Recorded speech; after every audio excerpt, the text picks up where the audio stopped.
Ang pinakadakilang hatol, ang kaso ni John Mark, isang legal na kwento tungkol sa kaligtasan sa pamamagitan ng biyaya. Kumusta sa inyong lahat? Maligayang bagong taon 2026.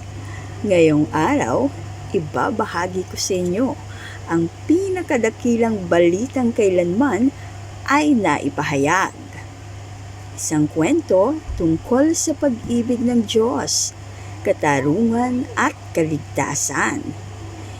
Isa itong kwento sa loob ng hukuman. Ngunit ito rin ay isang tunay na kwento mula sa Biblia. Isipin ninyo ang isang napakalaking hukuman. Ang hukuman na ito ay kumakatawan sa buhay. Sa unahan ay naroon ang hukom, banal, makatarungan, at perpekto. Ang hukom na ito ay kumakatawan sa Diyos. Nakatayo sa hukuman ang isang estudyanteng nagngangalang John Mark. Binabasa ang kautusan. Laging sundin ang Diyos, laging gawin ang tama, huwag kailanman magkasala. Ngunit nilabag ni John Mark ang kautusan. At tulad ni John Mark, tayong lahat ay nagkasala. Nagsalita ang hukom. John Mark, malinaw ang kautusan.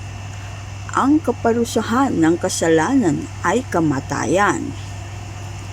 Hindi maaaring sabihin ni John Mark, sinubukan ko naman ang aking makakaya. Mabuti naman ako minsan. Babawi ako sa susunod. Ang kautusan ay nangangailangan ng ganap na pagsunod. Si John Mark ay may sala. Biglang may lumapit. Ang kanyang pangalan ay Hesukristo. Sinabi ni Jesus sa hukom, ako ay namuhay ng perpektong buhay. Ganap kong sinunod ang kautusan. Ako ay namatay sa krus para sa mga kasalanan ni John Mark. At ako ay muling nabuhay. Pagkatapos, humarap si Jesus kay John Mark at nagtanong, nagtitiwala ka ba sa akin? Hindi nagdala si John Mark ng mabubuting gawa.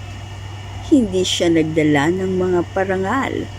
Simple lamang ang kanyang sinabi, oo, Jesus, sumasampalataya ako sa iyo. Ito ang tinatawag na pananampalataya. Ang pananampalataya ay hindi pag-earn ng kaligtasan. Ang pananampalataya ay pagtanggap sa handog ng Diyos. Nagsalita ang hukom. Dahil si John Mark ay may pananampalataya kay Hesukristo, ipinapahayag ko siya na pinawawalang sala. Ibig sabihin nito, pinatawad na ang kanyang mga kasalanan.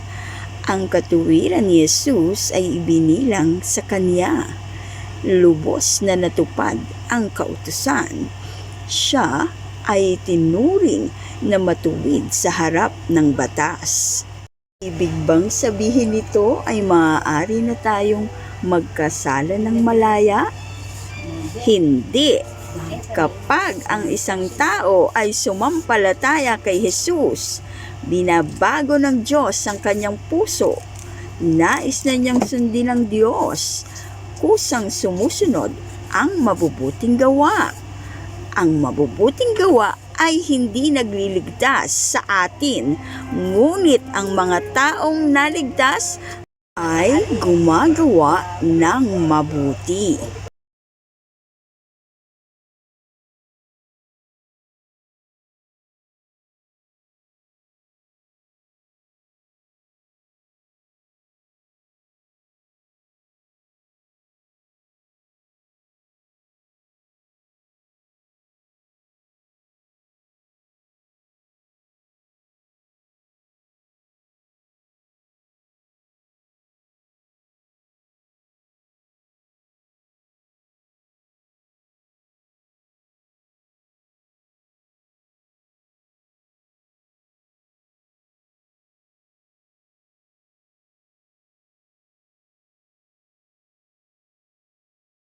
Tandaan ninyo ito, hindi ka naliligtas sa pamamagitan ng iyong ginagawa.